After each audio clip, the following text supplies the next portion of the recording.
Welcome to our Savvy series. I'm Catherine Magana here with Rachel Ivanovich. And today we're going to start the conversation on relationships and money. So we'll do a little series on this over the next couple of Something nobody ever wants to talk about, right? So we're going to talk about keeping romance and money in sync. So just kind of talking about money and relationships. We thought it was timely. So one of the things that comes up is, when do you have the money talk before marriage? So it's interesting.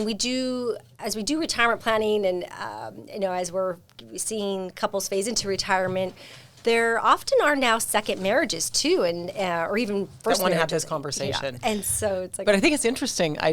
I think that a lot of our clients who are engaged and coming into second marriages really do want to have that conversation. And maybe the first marriage you didn't have that conversation.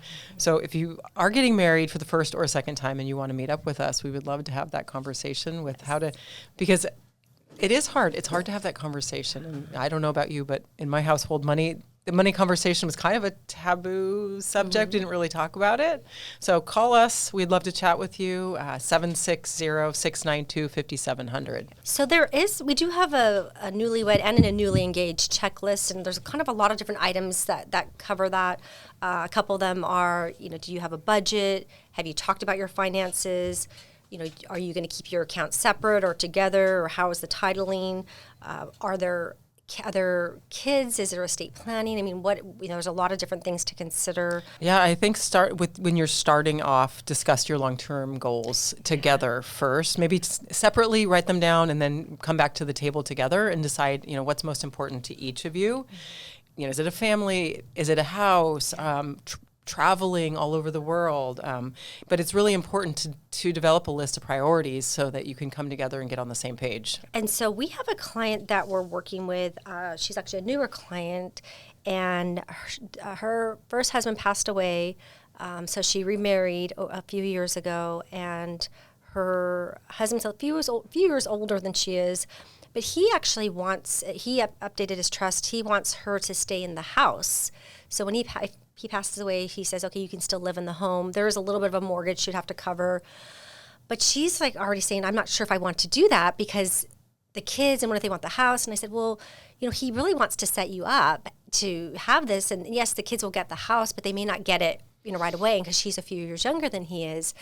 And so it's interesting, even though you may have some of these conversations, when you start looking at the numbers and the plan and what this looks like, it's in her favor to have that opportunity to live in the home versus having to go rent and do other things. So, these conversations are really important, and maybe even bringing in the kids, like, hey, this is what your wishes are, because it's, at the end of the day, it's making sure, he wants to make sure she's taken care of, and, there's some feelings of, do I want to live in this house? And I've had multiple clients have that. Does it make the most sense financially for her actually to stay in the house? And it does, but or emotionally. But it's that emotional side of, hey, this, I know the kids, this is their home. So, but those are the conversations you should be having prior, so that everybody's on the same page and very open and clear about this. So it's really being open in the communication. Because there are never fights over money, right? Never. Exactly. I was just going to say, I think it's important also before you get married to talk about, are you combining your finances? Are you going to keep separate accounts? Are you going to have joint accounts? Who's paying for what? Who's in charge of filing the taxes?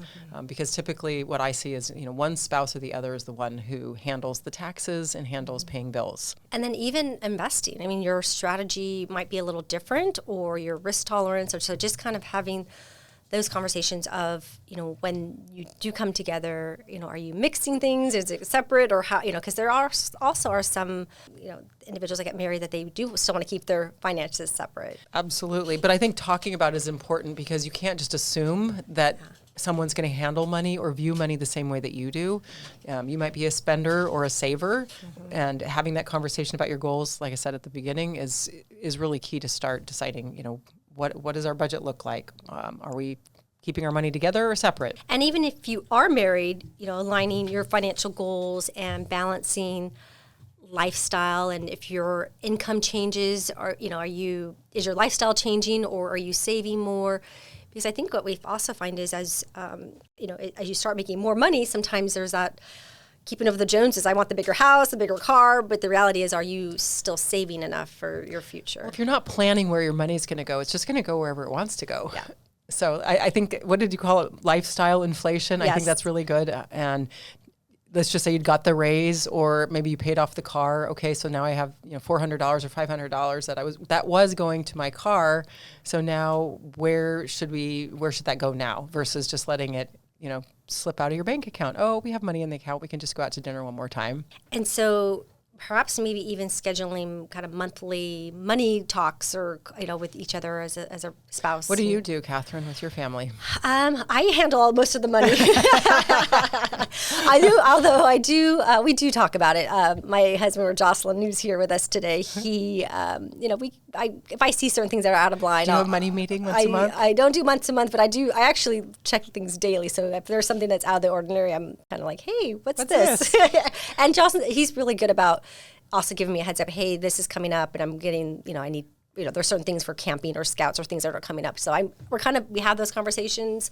But even with the kids, now that they're approaching college in the next couple of years, we've been having a lot of conversations about what the expenses are, also still saving and investing, and they put half of their money to work. So we share their balances. We're sharing a lot more with them on their stuff. Not as we don't share all of our investments that we have, but we've talked income, we've talked about money, we talked about budgets. We do have those conversations. What do you do together that keeps you from arguing about money? I don't think we've ever argued about money, which is great. And why do you think that is? Because so many couples that I talk with seem to have arguments about money. So I think early on, best practices. I've been married for 25 years. This May will be 25 years, and when we first got married, we handled paying bills slightly different. And so we said, yes. Tender saver. And so I like to have everything paid kind of like at the beginning of the month or the end of the month for the next month. So I'm just like, okay, it's all done.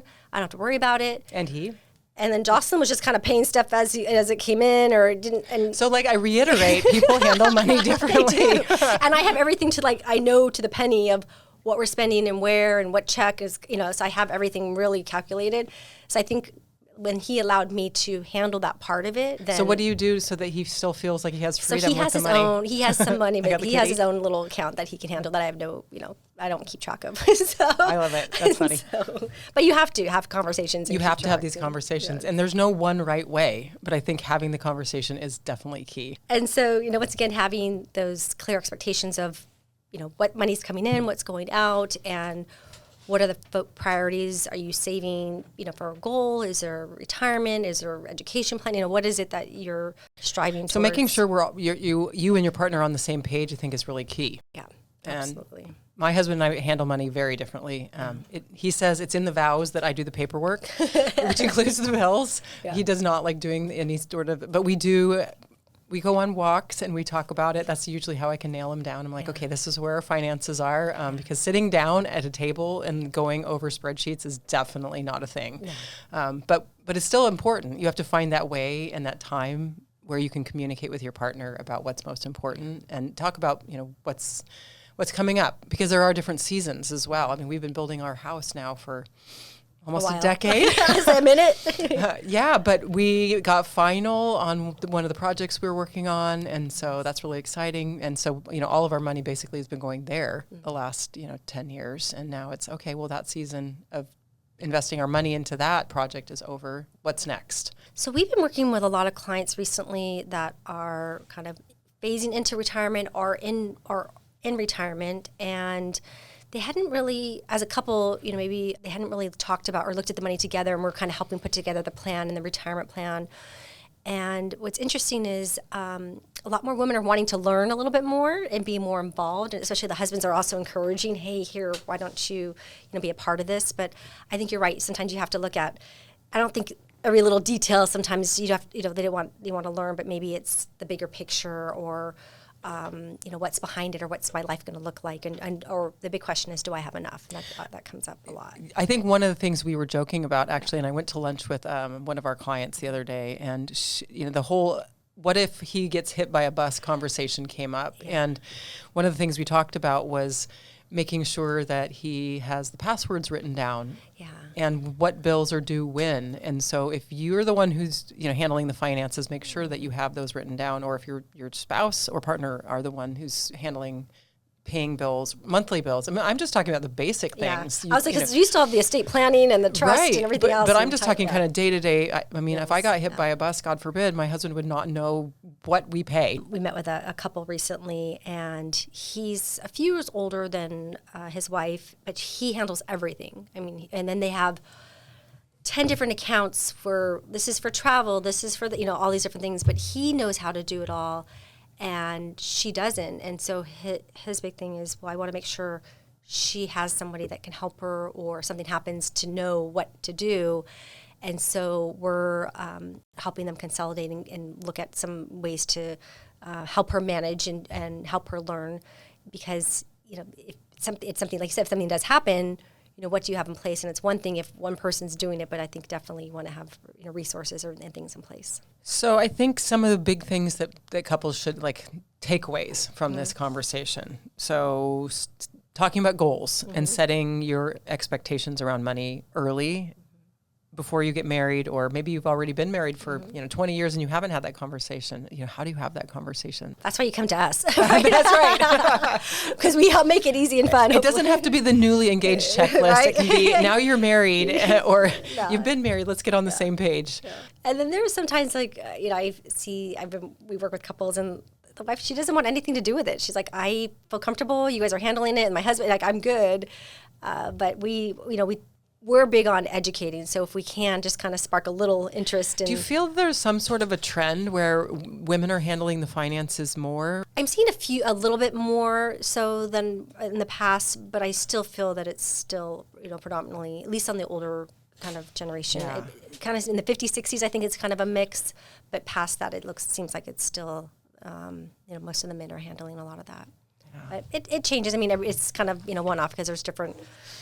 there are some women that even handle all of it for their, for the family. But I think most importantly is just having that clear financial vision for yourself and your partner, and that you both can agree on. So we're here to help. If you have any questions or want to go over your specific situation, you can reach us at 760-692-5700. And we hope you learned something new today. We'll continue the conversation on relationships and money. And remember to savvy up. Please stay tuned for important regulatory disclosures. Savvy Women Wealth Management is an SEC registered investment advisor. The opinions expressed in this program are for general informational purposes only and are not intended to provide specific advice or recommendations for any individual or on any specific security. It is only intended to provide education about the financial industry and how we may be able to assist. To determine which investments may be appropriate for you, consult your financial advisor prior to investing. Any past performance discussed during this program is no guarantee of future results. As always, please remember investing involves risk and possible loss of principal capital. Tax considerations presented may not be appropriate for every individual circumstance.